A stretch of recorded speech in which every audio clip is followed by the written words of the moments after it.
సోదరి సోదరులకందరికీ కూడా నమస్కారం. ఈరోజు భువనగిరి జిల్లా CI2 సమావేశం ఇక్కడ జరిగింది.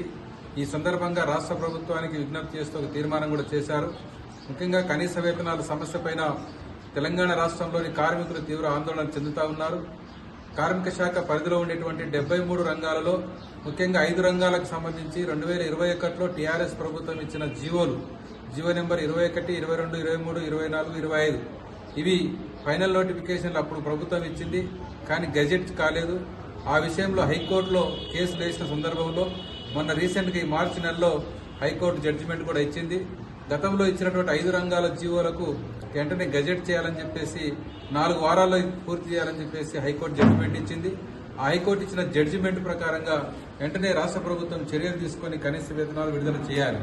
అదే సందర్భంలో మిగిలిన 68 రంగాలకు సంబంధించినటువంటి కనీస వేతనాల సవరణ కూడా ఇదే పద్ధతిలో పూర్తి స్థాయిలో కొనసాగించి వాటిని అమలు చేయాలని చెప్పేసి విడుదల చేయాలని చెప్పి సందర్భంగా CI2గా డిమాండ్ చేస్తున్నాం.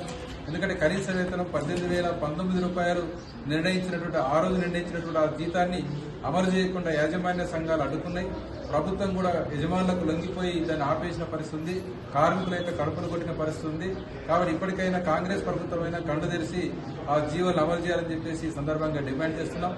ఇదే కాకుండా ఈరోజు రాష్ట్ర ప్రభుత్వ పరిధిలో ఉండేటువంటి అనేక మందికి ఈరోజు జీతాలు బకాయిలున్న పరిస్థితి ఉంది.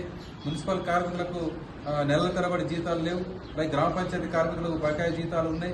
రాష్ట్ర ప్రభుత్వ ఉద్యోగస్తులకు కూడా అనేక రకాల DAలు అవన్నీ పెండింగ్ లో ఉన్నాయి. కాంట్రాక్ట్ అవుట్ సోర్సింగ్ ఉద్యోగులకు కూడా సకాలంలో జీతాలు చెల్లించలేని పరిస్థితి ఉంది. కాబట్టి స్టేట్ గవర్నమెంట్ పరిధిలో ఉండేటువంటి వాళ్ళకందరూ కూడా కనీస వేతనాలను సవరించాలి, అట్లాగే జీతాలు కూడా పెంచాలి, బకాయి జీతాలు ఇవ్వాలని చెప్పేసి డిమాండ్ చేస్తూ ఉన్నాం. అసంఘటిత రంగంలో ఉన్నటువంటి కార్మికులు, ముఖ్యంగా భవన నిర్మాణ కార్మికుల యొక్క వెల్ఫేర్ బోర్డులో ఇంకా 12 లక్షల మంది నమోదు చేయకుండా ప్రభుత్వం కాలయాపన చేస్తూ ఉన్నది. వాళ్ళ నిధులు దుర్వినియోగం చేస్తూ ఉన్నది. ఆ సందర్భంగా బిల్డింగ్ వర్కర్లకు సంబంధించినటువంటి నిధులు కేటాయించాలని చెప్పేసి హమాలీలకు, ప్రైవేట్ ట్రాన్స్పోర్ట్ వర్కర్స్కు వీళ్ళకు కూడా ఒక వెల్ఫేర్ బోర్డును ఏర్పాటు చేయాలని చెప్పేసి సందర్భంగా మేము CI2గా డిమాండ్ చేస్తూ ఉన్నాం. ఇదే కాకుండా ఇండస్ట్రీస్ లో పనిచేసే వర్కర్స్ లో చాలా మంది ఇష్యూస్ ఇక్కడ ఉన్నాయి.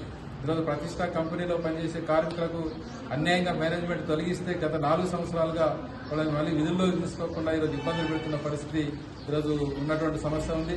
అలాగే యూనియన్లు పెట్టుకున్నందుకు తొలగిస్తున్నటువంటి పరిస్థితి ఉంది. అగ్రిమెంట్ చేయకుండా వేధిస్తున్న పరిస్థితి కూడా ఉంది. కాబట్టి కంపెనీల యొక్క యాజమాన్యాల యొక్క దౌర్జన్యాలు, ఒక చట్ట వ్యతిరేక కార్యకలాపాలు ఇటీవల కాలంలో తెలంగాణ రాష్ట్రంలో పెద్ద ఎత్తున కొనసాగుతున్నాయి. కార్మిక శాఖ అనేటువంటిది చాలా నిర్వీర్యమైపోయింది. కార్మిక శాఖకు కమిషనరే లేడు. ఇప్పుడు ఆ ప్రిన్సిపల్ సెక్రటరీ పనిచేయడం లేదు.